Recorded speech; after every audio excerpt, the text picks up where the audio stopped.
जय श्री कृष्ण दोस्तों।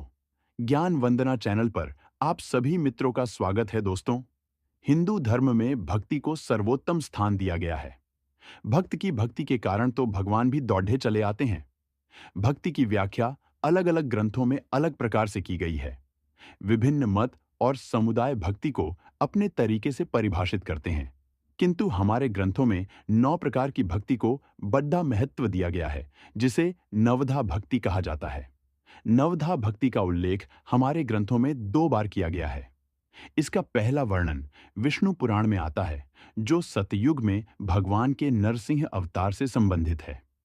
इसमें हिरण्यकशिपु और प्रहलाद का एक वार्तालाप है, जिसमें प्रहलाद ने अपने पिता को प्रभु की 9 प्रकार की भक्ति के विषय में बताया है, जिसके विधिवत पालन से भगवान का साक्षात्कार किया जा सकता है। प्रहलाद कहते हैं, श्रवणम कीर्तनम विष्णु स्मरणम पाद सेवनम अर्चनम वंदनम दास्यम सख्यमात्म निवेदनम। अर्थात श्रवण, कीर्तन, स्मरण, पाद सेवन, अर्चन, वंदन, दास्य, सख्य और आत्मनिवेदन, ये 9 प्रकार की भक्ति कहलाती है। श्रवण, भगवान की कथा और महत्व को पूरी श्रद्धा से सुनना। कीर्तन, भगवान के अनंत गुणों का अपने मुख से उच्चारण करते हुए कीर्तन करना। स्मरण, सदैव प्रभु का स्मरण करना। पाद सेवन, प्रभु के चरणों में स्वयं को अर्पण कर देना। अर्चन, शास्त्रों में वर्णित पवित्र सामग्री से प्रभु का पूजन करना। वंदन, 8 प्रहर ईश्वर की वंदना करना। दास्य, भगवान को स्वामी और स्वयं को उनका दास समझना। सख्य, ईश्वर को ही अपना सर्वोच्च और प्रिय मित्र समझना। आत्मनिवेदन, अपनी स्वतंत्रता त्याग कर स्वयं को पूरी तरह ईश्वर को समर्पित कर देना। इन 9 में भी प्रहलाद ने श्रवण, कीर्तन और स्मरण को श्रेष्ठ बताया है, और इन तीनों में भी श्रवण को उन्होंने सर्वश्रेष्ठ कहा है। अलग अलग युगों में 9 ऐसे व्यक्तित्व हुए हैं जो इन विभिन्न भक्ति की पराकाष्ठा के रूप में प्रसिद्ध हुए हैं।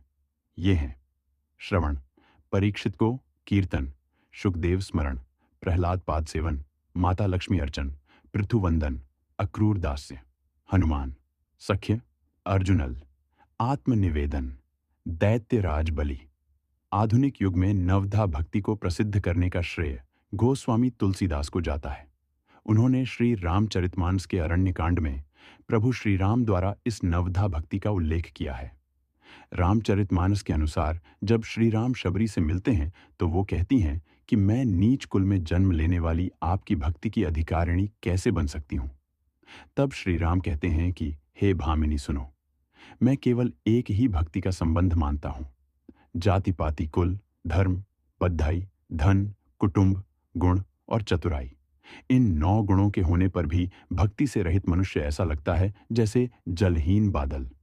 इसके बाद श्री राम शबरी को 9 प्रकार की भक्ति के विषय में बताते हैं, जो तुलसीदास जी ने 6 दोहों में समाहित किया है। नवधा भक्ति कहूं तो ही पाही, सावधान सुनु धरु मन माही। प्रथम भक्ति संतन्न कर संघा, दूसरी रतिमम कथा प्रसंगा। मैं तुझसे अब अपनी नवधा भक्ति कहता हूं, तू सावधान होकर सुन और मन में धारण कर। पहली भक्ति है संतों का सत्संग, दूसरी भक्ति है मेरे कथा प्रसंग में प्रेम, गुरपद पंकज सेवा।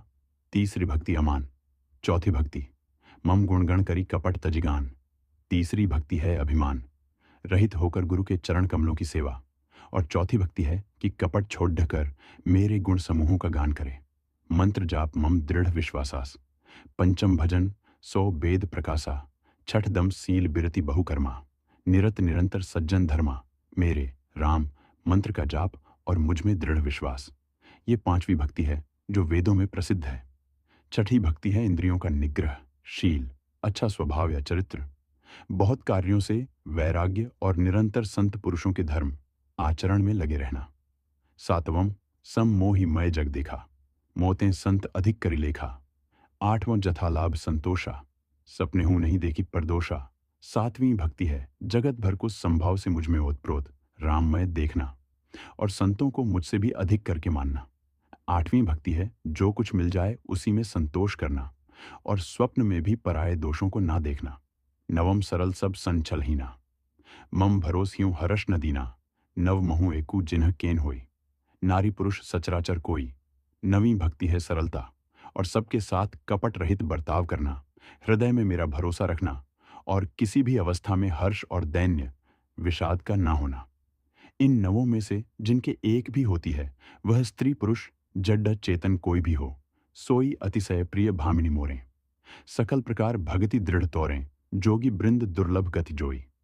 तो कहूँ आजू सुलभ भई सोई, भामिनी मुझे वही अत्यंत प्रिय है।